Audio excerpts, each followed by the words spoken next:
Picture a child at Angkor. Warm stone under bare feet, the smell of dust and frangipani, a small carved animal held tight while dancers move across the wall. What lessons lived inside moments like that? And how do those lessons still shape how children learn and belong in Cambodia today? Listen closely. The ordinary stuff matters. Toys, songs, household routines, those are where values and skills were passed down. The layers matter. Material fragments, inscriptions, and living memory each give us part of the picture.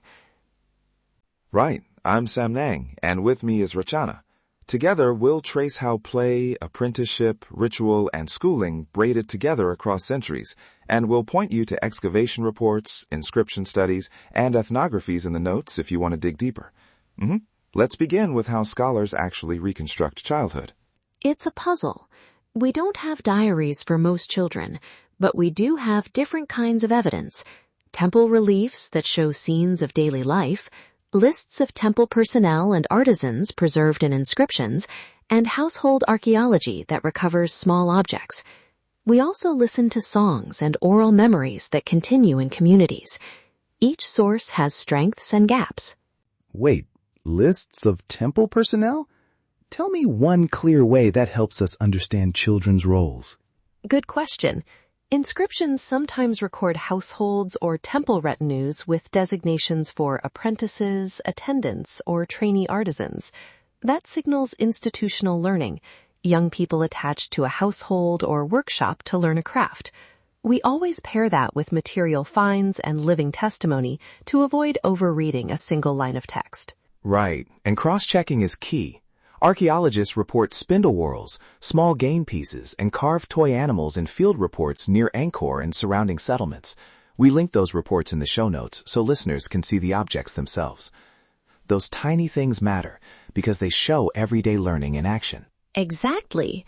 And beyond objects, songs and counting rhymes encode calendars and craft steps. A lullaby can name ancestors. A counting song can teach seasonal cycles. In other words, music was a living curriculum. The cultural significance is profound. I want to pause on toys for a moment because they're so evocative. Archaeologists excavate spindle whorls, small game pieces, and carved animals. You can even see a child in relief clutching a toy. Hold on, carved tops and hoops? Do we really see the same kinds of playthings across time? Very similar. In some reliefs, a child holds a top that resembles the spinning toys you still find in villages.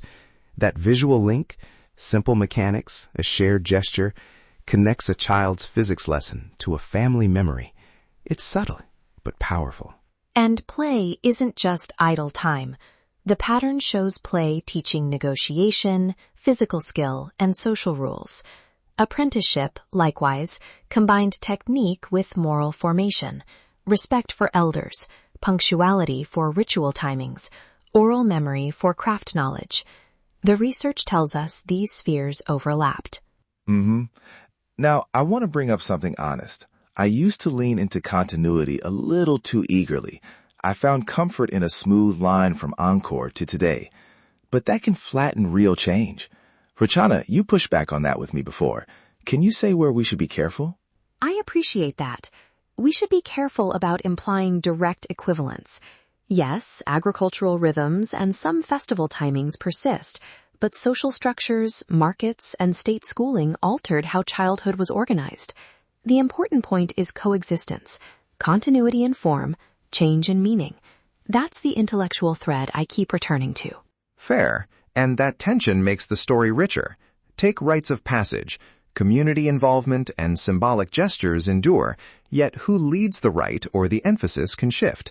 Khmer New Year, for example, remains a 3-day social rhythm that teaches reciprocity and belonging, but the ways families celebrate reflect modern mobility and schooling too.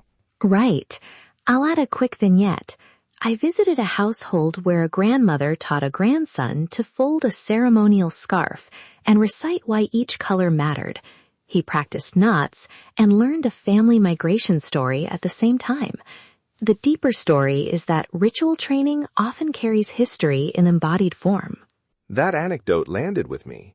The material act, a knot, a fold, becomes a mnemonic for history. The pattern shows learning is multisensory. Touch, song, repetition. Now, schools are a later layer, but they matter. How have formal classrooms interacted with these household lessons? Formal schooling introduced literacy and standardized curricula, but it rarely replaced household instruction entirely. Children still return to homes where craft, oral stories, and ritual are taught.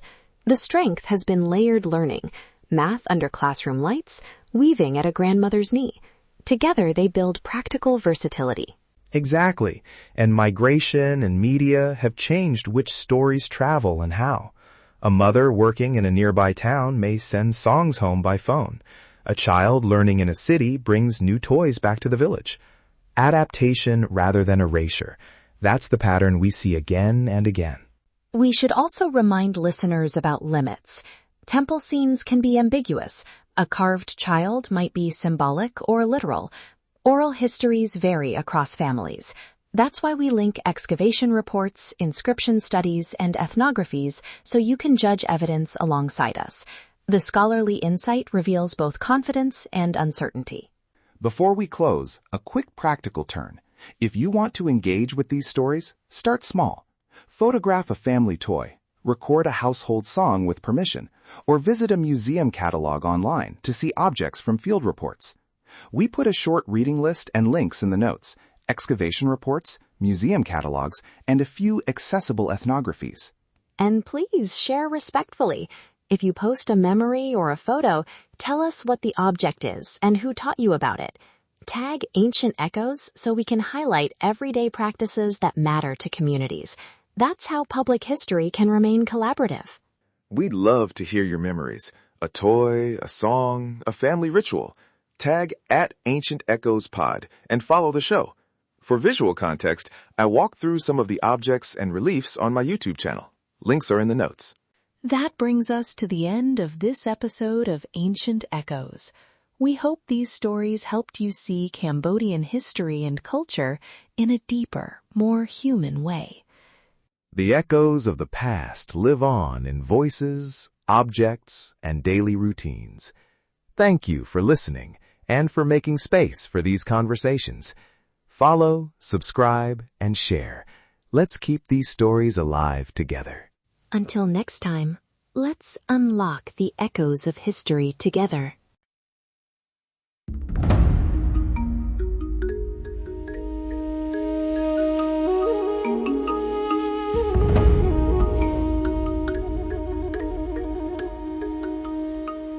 In the quiet of night, I whispered my plea, holding her close, hoping for her decree.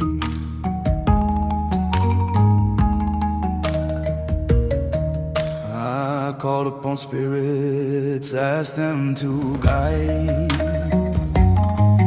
to take her heart and lead her by my side. So I drew her near, traced her brow so fair, my sight is way.